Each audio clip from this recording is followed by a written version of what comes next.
வணக்கம். நான் சக்தி மதுரையிலேருந்து. அன்னைக்கு எல்லாத்துக்கும் ஒன் டே ஃப்ரீயாக கிளாஸ் எடுத்திருந்தோம். அன்னைக்கு வர முடியாதவங்களுக்காக நிறைய பேர் வந்து கேட்டிருந்தீங்க. வாழை மட்டை எல்லாம் எங்களுக்கு தேவைப்படாது, சிலையில் பண்ணுற மாதிரி சொல்லிக் கொடுங்க அப்படின்னு சொல்லிட்டு. ஸோ அவங்களுக்காக ஏற்கனவே ஒரு ராஜராஜேஸ்வரி அலங்காரம் பண்ணுறது எப்படின்னு சொல்லிட்டு ஒரு அம்மன் சிலைக்கு ஒரு ஃபுல்லாகவே ஒரு வீடியோ வந்து அப்லோட் பண்ணியிருந்தோம். இப்போ அதுக்கப்புறம் இன்றைக்கி கருப்பசாமி அந்த வீடியோ யாராவது பார்க்காம இருந்தீங்கன்னா நம்மளோட சேனல் பேஜில் உள்ளே போய் பார்த்தீங்கனாலே தெரியும். அப்புறம் வந்து வீடியோ வந்து கிராஷாக இருக்கும். நீங்கள் ஃபுல் ஸ்க்ரீனில் வச்சுட்டு ஆட்டோ ரொட்டேட் ஆஃப் பண்ணிங்கன்னா உங்களுக்கு கரெக்டாக இருக்கும். ஓகே, எப்பயும் போல் ஒரே மாதிரி தான். பேசிக்காக முகம் எடுக்கிறது எல்லாமே ஒரே தான்.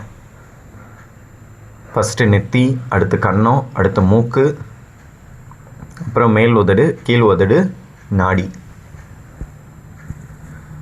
மாவு வந்து மரவள்ளி கிழங்கு மாவு. நான் எல்லா வீடியோலையுமே சொல்லிட்டு தான் இருக்கேன். ஆனால் இருந்தாலும் ஸ்கிப் பண்ணி பார்த்துட்டு கமெண்ட் போடுறவங்க போட்டுக்கிட்டே தான் இருக்கீங்க. மரவள்ளி கிழங்கு மாவில் லேசாக கேசரி பொடி கலந்து எடுத்திருக்கேன். கேசரி பொடி போடணுன்னாலும் போட்டுக்கலாம், இல்லை சந்தன பொடி போடணுன்னாலும் போட்டுக்கலாம்.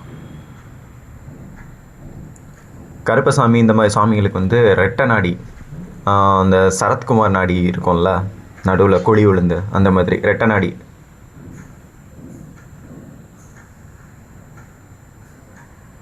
முகம் எடுக்கிறது எல்லாத்துக்குமே ஒரே பேசிக் தான்.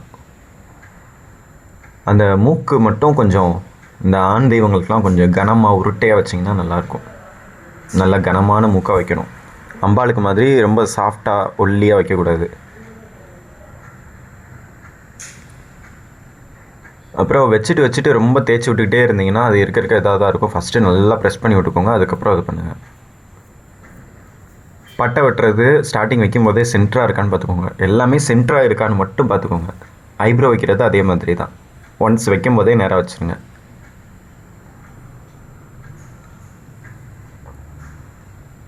அடுத்தது கண். இவருக்கு வந்து உருட்டை விழி வைப்போம். அதனால கண் வந்து நல்லா மேலே கூடி நல்லா முழிச்ச பார்வையாக வெட்டணும். இது எதுக்காக மூக்குக்கு மேலே இந்த லைட்டாக கொஞ்சம் வச்சுருக்கோம்னா, புருவத்தை தூக்கி இப்படி சுழிச்சிருக்கோம்ல, கண்ணை நல்லா முறைச்சி பார்த்த மாதிரி இருக்கும்போது, அப்போ அந்த மூக்கில் லைட்டாக கொஞ்சம் சுருக்கம் விழும். அந்த சுருக்கம் வந்து வச்சுருக்கோம். இப்போது சாந்தமான பார்வைக்குனா எப்படி கண் வைக்கணும், உருட்டை பார்வைக்குனா எப்படி வைக்கணும்னு பார்த்துக்கோங்க. இது வந்து கண் எல்லாமே நானே கட் பண்ணியிருக்கேன். அன்றைக்கி கிளாஸுக்கு வந்தவங்களுக்கு நானே வெட்டி காமிச்சிருப்பேன். இல்லை ஒரு வேளை ரெடிமேடாக வேணும்னாலுமே நம்மகிட்ட இருக்குது. கண் எல்லாமே இது இருக்குது நம்மகிட்ட. உங்களுக்கு எப்போ தேவையோ கொஞ்சம் முன்னாடியே ஆர்டர் போட்டு வாங்கி வச்சுக்கோங்க. கண் வெட்டுறது எடுத்தோடனே ஸ்டார்டிங் எல்லாத்துக்கும் வந்துடாது. கொஞ்சம் போக தான் கை திருந்தி வரும். அதனால் சும்மா இருக்க டயத்தில் ஒரு வேளை என்கிட்ட வாங்குறவங்களா இருந்தாலுமே வெட்டி ட்ரை பண்ணி பாருங்கள்.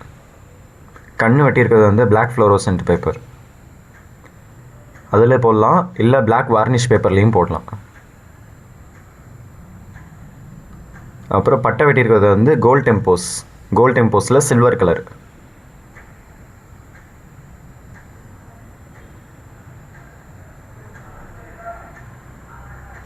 சிசர் வந்து நான் நார்மலான அந்த 30 ரூபா 40 ரூபாய்க்கு கடையில் இருக்கும்ல, அதே சிசர் தான் நான் வந்து யூஸ் பண்ணுறேன்.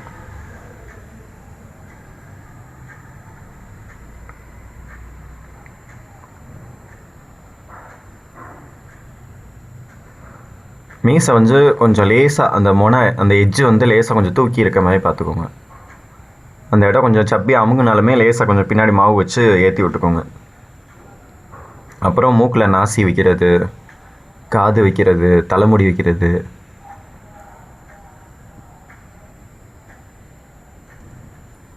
ரவுண்டு போட்டு வைக்கிறனாலும் வைக்கலாம், இல்லை ராமம் போடுறதா இருந்தாலும் போடலாம். அது நீங்கள் போகிற கோயிலில் கேட்டுக்கோங்க. நான் கருப்பசாமிக்கு அந்த புருவத்துக்கு மத்தியில் அந்த கருப்பு போட்டு வச்சாதான் அது ஒரு அழகாக இருக்கும். அப்புறம் முடி வந்து அம்பாளுக்கு வெட்டுறது ஒரு மாதிரி இருக்கும். இந்த மாதிரி ஆண் தெய்வங்களுக்கு வந்து அந்த சுருட்டை முடி மாதிரி லேஸ் அந்த ஹேர் வந்து அங்கங்கே தெரிஞ்சால் அது ஒரு அழகாக இருக்கும். பெண் தெய்வத்துக்குமே வைக்கலாம். அந்த காளி, இசக்கியம்மா அந்த மாதிரி சாமிக்கெலாம் வந்து இந்த மாதிரி ஹேர் வெட்டினோன்னா நல்லாயிருக்கும்.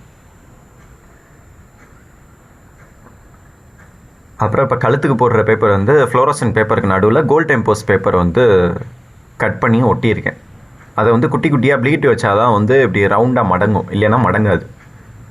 நிறைய பேர் அப்படி எப்படியே ஒட்டுறீங்க, பேப்பர் வளைய மாட்டேங்குது, கிளியுது அப்படின்றீங்க. நல்லா குட்டி குட்டியாக ப்ளீட் வச்சிங்கன்னா கரெக்டாக இருக்கும். தலைக்கு ஒட்டக்கூடியதும் அதுதான், தலப்பா கட்டியிருக்க மாதிரி வந்து பேப்பர் போடுறோம். இது வந்து ஃப்ளோரசன்ட் எக்ஸ்போர்ட்டு. இது பேப்பரு ஃப்ளோரசன்ட் பேப்பரை விட ஒரு 10 ரூபா ரேட்டு கூட இருக்கும். ஆனால் இது நல்லாயிருக்கும், பளிச்சுன்னு இருக்கும் கலர் கான்ட்ராஸ்ட்டு.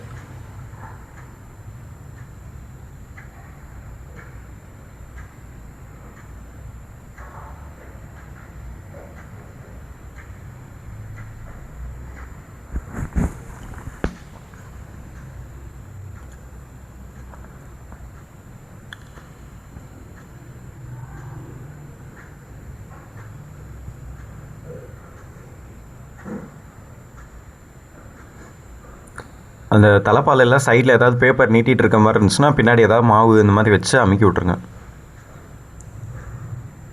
ஏன்னா ரெண்டாவது அவங்க பூ மாலை எதுவும் போடும்போது அதான் விழுந்துருச்சுன்னா நம்ம பேர் தான் கெட்டு போகும். அதனால் எது ஒன்று சரியாகலன்னு தோணுச்சுன்னா அதை உடனே சரி பண்ணிடுங்க.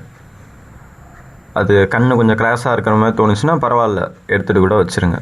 உங்களுக்கு தோணிடுச்சுன்னா பண்ணிடுங்க.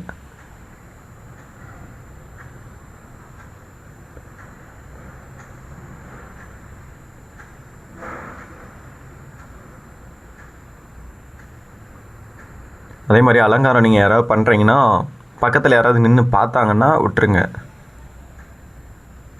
ஏன்னா நம்மளும் அதே மாதிரி தான் பார்த்து வந்திருப்போம். இந்த சும்மா ஏதாவது இந்த குறை சொல்லிக்கிட்டே இருப்பாங்களா, அது அப்படி இருக்குது இப்படி இருக்குது, இதை பண்ணுறது இது பண்ண, ஏதோ நான் தான் எல்லாம் தெரிஞ்ச பருப்புன்ற மாதிரி பேசுவானுங்க. அப்படிப்பட்டவங்களெல்லாம் அவாய்ட் பண்ணிடுங்க. கொஞ்சம் அங்கிட்டு தள்ளி போங்கன்னே, வேலையை முடிச்சதுக்கப்புறம் வாங்கன்னு சொல்லிடுங்க. அவங்க சொல்ல சொல்ல செஞ்சிங்கன்னா இன்னும் ஒரு 10 குறை சொல்லிக்கிட்டே தான் இருப்பாங்க. ஃபஸ்ட்டு உங்களுக்கு தோணுன மாதிரி வேலை பாருங்கள்.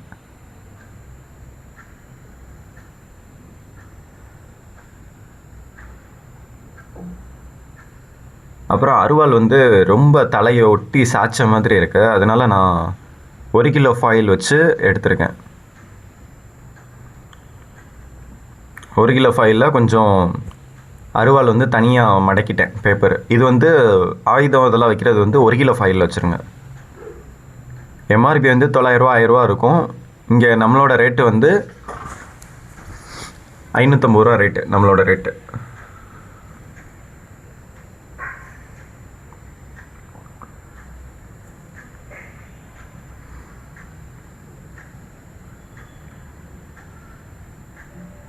நிறைய பேர் வந்து அந்த விரல் இதை எல்லாத்தையுமே அப்படியே சொதப்பி விட்டுட்டு ஏதோ அவசர அடி அடிச்சுட்டு வந்துருங்க. அதுதான் நல்லா நம்ம அலங்காரத்தை லுக்காக எடுத்துக்கட்டும். முகத்தை மட்டும் தெளிவாக எடுத்தால் பார்த்தாது, கொஞ்சம் நல்லா டைமிங் இருந்துச்சுன்னா விரல் எல்லாமே கொஞ்சம் நல்லா நோட் பண்ணி செய்யுங்க. நான் இது அவசரத்தில் போட்டது தான், ஏன்னா டைமிங் இல்லை, அதனால் இது அர்ஜென்ட்டாக ஒர்க் போட்டது தான். இது கரெக்டாக 3/4 மணி நேரத்தில் முடிச்ச அலங்காரம்.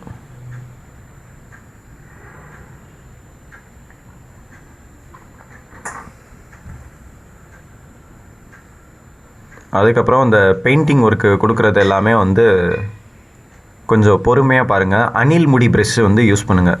யூஸ் பண்ணுற ப்ரெஷ்ஷு வந்து அணில் முடி ப்ரெஷ்ஷு.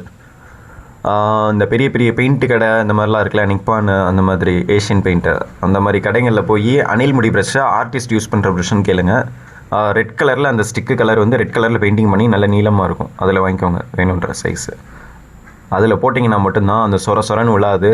அந்த பெயிண்டிங் கொடுக்கும்போது கரெக்டாக அதை மெர்ச் பண்ணும், பிளெண்ட் பண்ணுறதுக்கு ஈஸியாக இருக்கும்.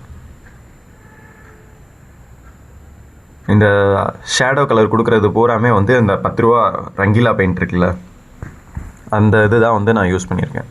10 ரூபா ரங்கீலா பெயிண்ட்டு தான். இதுக்கு வந்து மற்ற ஃபேப்ரிக் கலர் ஏதாவது யூஸ் பண்ணிங்கன்னா, பெயிண்டிங்லேயே 2 வகை இருக்குது. ஒன்று வந்து ஃபேப்ரிக் பெயிண்ட்டு, அது வந்து இப்படி தோல் மாதிரி உறிஞ்சு வரும். இது வந்து தண்ணியில் கரையும், காஞ்சாலுமே தண்ணியில் கரையும். தண்ணியில் கரையிறதை மட்டும் யூஸ் பண்ணுங்கள். இது நம்ம இப்போ பெயிண்டிங் பண்ணதை விட ஒரு 3 மணி நேரம் கழிச்சு தான் அது நல்லா அந்த மாவோட செட் ஆகும். உள்ளே கொஞ்சம் இழுத்து கொஞ்சம் ஸ்ப்ரெட் ஆகி நல்லாயிருக்கும் பார்க்குறதுக்கு. அதனால் 10 ரூபா ரங்கீலா பெயிண்ட் இது தான் வந்து இந்த ஐ ஷேடோ ப்ரைடல் கொடுக்குறதுக்கு இது தான் யூஸ் பண்ணணும். மற்ற அந்த சாரீ அந்த ப்ளவுஸு அந்த மாதிரி கலர் பண்ணுறது வந்து அது வந்து ஸ்ப்ரெட் ஆகக்கூடாது, நம்ம கொடுக்குற இடத்துல மட்டும்தான் இருக்கணும். அப்போ அதுக்கு வந்து ஃபேப்ரிக் பெயிண்ட் யூஸ் பண்ணிக்கோங்க.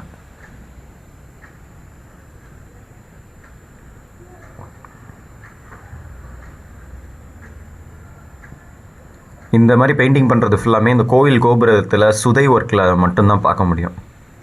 எந்தெந்த இடத்துல ஒயிட் வேணுமோ வச்சுட்டு அதுக்கப்புறம் தண்ணி எதுவும் முக்காமல் நார்மலாக இருக்கும்ல ப்ரெஷ்ஷு, அந்த ப்ரெஷ்ஷை வச்சு லேசாக அப்படி தேய்ச்சி விட்டிங்கனாலே கரெக்டாக ஆகிடும் எல்லாமே.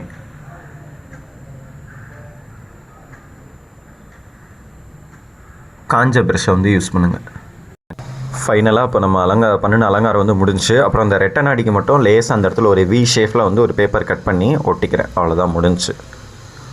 இதே மாதிரி ஐயப்ப சாமி வந்து வாழை மட்டையில் கட்டுற ஃபுல் வீடியோ வந்து கூடிய சீக்கிரம் வந்து நான் அப்லோட் பண்ணுறேன் நெக்ஸ்ட் வீக்கில். வாழை மட்டை கட்டுறதுலேருந்து எல்லாமே இன்ச் பை இன்ச்சாக. சேனல் பிடிச்சிருந்துச்சுன்னா சப்ஸ்கிரைப் பண்ணுங்கள். நன்றி.